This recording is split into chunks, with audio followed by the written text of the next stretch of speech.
Да? Пушти го него и према веранда, таму кај веранда нека скоти, нека се врати назад. Генко, гледам, добро патеки. Генко, патеки рачител. Овие лепи бе тука чиста. Да, ова патека натаму. Ние Одлично. Да, они дода по-сад порано. Дечки ме нека работат до 4 сат. Од 4 ќе ги пуштам и со 27:00 сите на работа.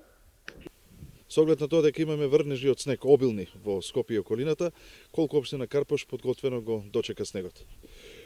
Започнавме утрово некаде од 5 часот, па наваму чистиме. Прво започнавме со високите зони, а тоа значи патот према Пантелемон, Трнодол, Жданец, Ловкенска, Леринска, патот за населеното место Бардоци, особено над Важњакот и делот према црквата. До сега се тие веќе по 2-3 пати поминати, покрај тоа се фрла и сол и веќе од 8:30 навака се работи на рачистување на снегот на собирните улици. Значи, повторувам, собирните, не стамбените, затоа што не можеме да стасаме секаде. Сега веќе влегуваме со малите камиончиња и по стамбените улици. Апелирам до граѓаните на Карпош да ги тргнат максимално своите возила, за да можат возилата да лесно да маневрираат, за да не закачиме некое возило, да направиме и штета, но во исто време и граѓаните да се вклучат во расчистувањето на снегот. Покрај тоа и вработените кои што работат на одржување на хигиена, тие се повикани на работа од 11 часот до 4 ќе работат на расчистување на снегот, на патеки, пред маркетите, пред детските градинки, некаде и пред автобуските станици и некои побитни патеки. Ги испративме веќе скалите према Трнодол, према Жданец, таму кај германска амбасада, исто така имаме скали да ги рачистат за да можат граѓаните нормално да функционираат. Очекуваме дека според прогнозата снегот ќе продолжи цело попладне и вечер и утре, значи ќе бидеме максимално мобилни. Се зависи од зимската служба.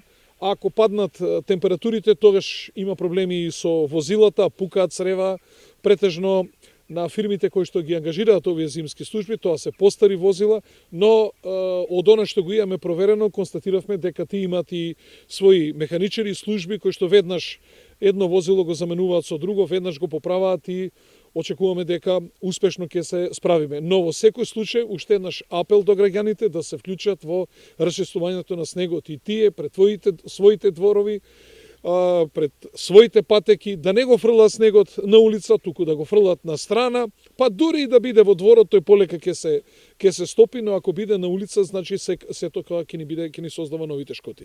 Каква е состојбата со така наречените градски улици? Карпош си ја врши работата на своја територија, дали добро се одржуваат во зимски услови овие сообраќајници? Да, јас сум искрен да бидам задоволен и со градските улици, Теодоси Гологанов, Партизанска, 8 септември, булеварот Скупи, значи Скупи исто така, Љубљанска, Рузвелтова, улица Козла и така натаму, сите се тие проводни. Се гледа дека градот уште рано утринава, дека ја фатил сериозно работата и мора да има резултат штом се действува од сите страни.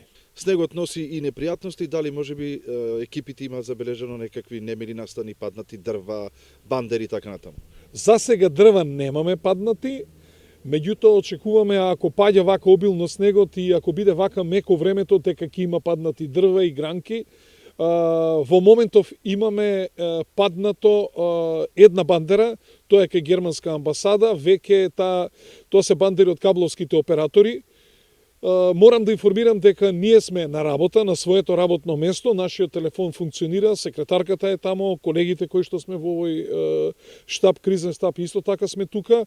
Значи, граѓаните може да се обраќаат до општина Карпош или на мојот личен телефон 070-225-055, каде треба да интервенираме, каде треба да испратиме луѓе. Веќе кабловските оператори се информирани дека таа бандера е падната, за да си дојдат и да ја санираат.